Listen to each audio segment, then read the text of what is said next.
Did you think the video was frozen? I bet you did, you gullible idiot. Your weakness offends me. Me blowing a raspberry right there may have even startled you, and if that's the case, you absolutely make me sick, you fool. Let this be an important lesson to you. Don't trust anything. Not even yourself. Your eyes told you one thing, but the truth was very different. They played a trick on you, those lying bastards. So stay alert. Stay vigilant. Stay safe. But anyway, the video might not be frozen, but I certainly was frozen in disbelief at the picture I looked at earlier today, and that disbelief soon turned to disgust as I cannonballed into a never-ending rabbit hole of degeneracy. And I thought it was interesting, so I figured, let's talk about it. So RubiRose is a very popular individual right now, and she posted this on Twitter today. I ran into my #1 spender on OnlyFans, and we are blessed with two magnificent pictures here. On the left, it is RubiRose posing with her #1 piggy bank dumper. Now let's turn our attention to Exhibit B and we can get the statistics. So he has been subscribed to her OnlyFans for a month and has spent a total of $62,000. 62,000 clams. Now if I may for a moment, I'm going to channel my inner method actor here and do an impression for you. This is his financial advisor upon checking his credit card statements. Thank you very much. I'm the next Jim Carrey, what can I say? 62,000 doubloons he has spent in presumably 1 month on her OnlyFans, I think. I think that's how it works. I don't know if you can spend money on someone's OnlyFans without also being subscribed. So I think he is speed running bankruptcy through OnlyFans purchases. Man's making George Santos look like a small fry. This is wildness. Now let's go back to just the tweet itself. I ran into my #1 spender on OnlyFans. Miss Rose, I have breaking news. You did not just run into this guy by pure accident. This was not happenstance, a coincidence, a twist of fate. This man absolutely went out of his way to find you and run into you. So while it may have been an accident on your part, perhaps, that you happened to run into him, this was a calculated maneuver from him, I have no doubt. I can already just see him in the bathroom mirror doing his hands like this, scheming. Okay, I know where she's gonna be. Game time. I'll introduce myself. And then, at the end of the day, dude spends 62 grand and doesn't even get a hug in the picture.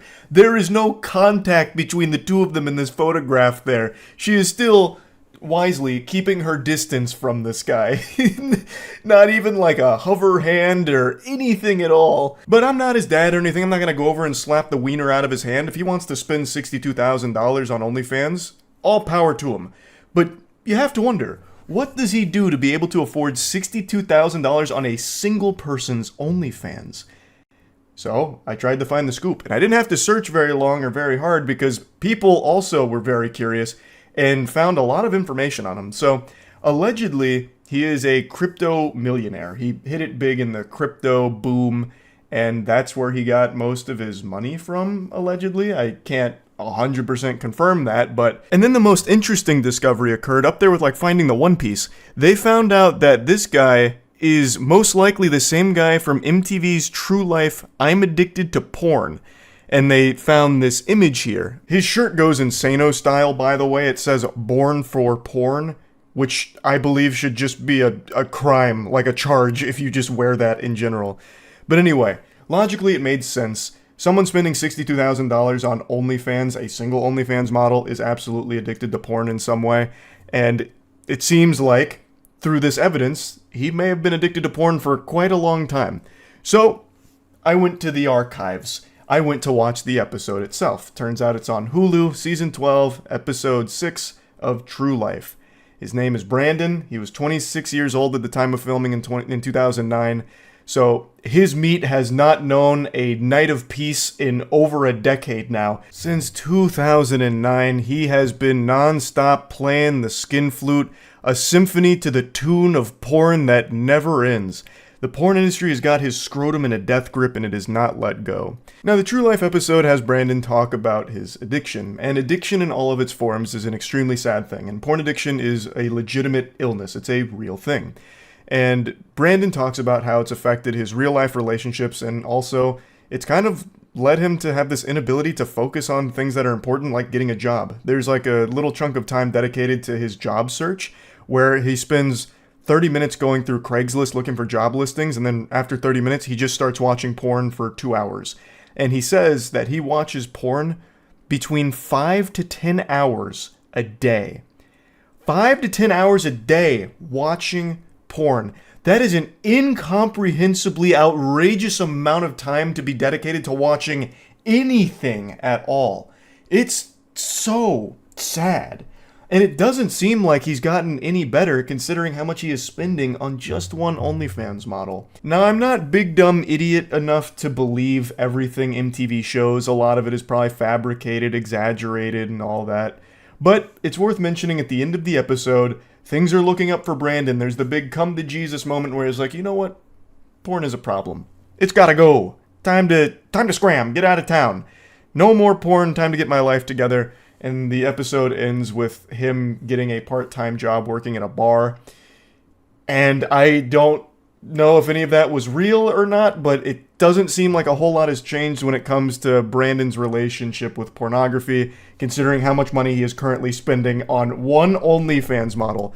It seems like the only thing that has improved for Brandon since that episode in 2009 is his financial situation. He was struggling to get a job then. I don't know if he has a job now, but he certainly does have a lot of disposable income, it appears. But anyway, as I mentioned, addiction in any of its forms is a horrible thing, so I do legitimately feel bad for him. And also, this isn't even where the rabbit hole ends on this guy. It also seems like he was friends with Juice WRLD.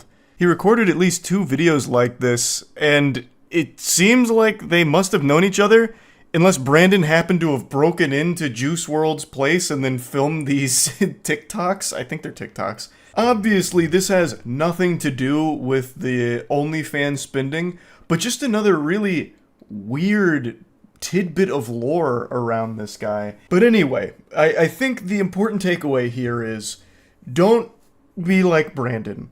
Yes, he may have potentially hit it big with crypto, but it seems like the only things he's spending that money on is OnlyFans and I would assume other porn avenues. Like, that seems to be where all of that goes towards. I really don't know how long he can do that for. He is very much a porn addict. Even the shirt he's wearing in the picture with Ruby Rose says, "If I die, delete browser history." Porn has become his entire personality. Like, it's like his whole being. And that's just not healthy at all. But you know what is healthy? Helping others. So this holiday season, we're doing what we did last year at Mana, where we're raising money for the Brain and Behavior Research Foundation. Last year we raised over $110,000. It was an incredible series of streams that we did, and this year we're looking to do it again, but adding a few new things, such as these sticker packs. So this one's obviously me, this one is Jimmy here, and this is, of course, GB. So myself, GB, and Jimmy are doing Mana Impact, and raising money for the Brain and Behavior Research Foundation, which is an organization that aims to alleviate the suffering caused from mental illnesses through awarding grants that will help lead to breakthrough research. And it's just an overall great organization. So again, if you're looking to help support in any way, there's a link in the description below, and $10 or more gets you the cute stickers. So yeah, I just wanted to quickly mention that here at the end of the video. Anyway, that's about it. See ya.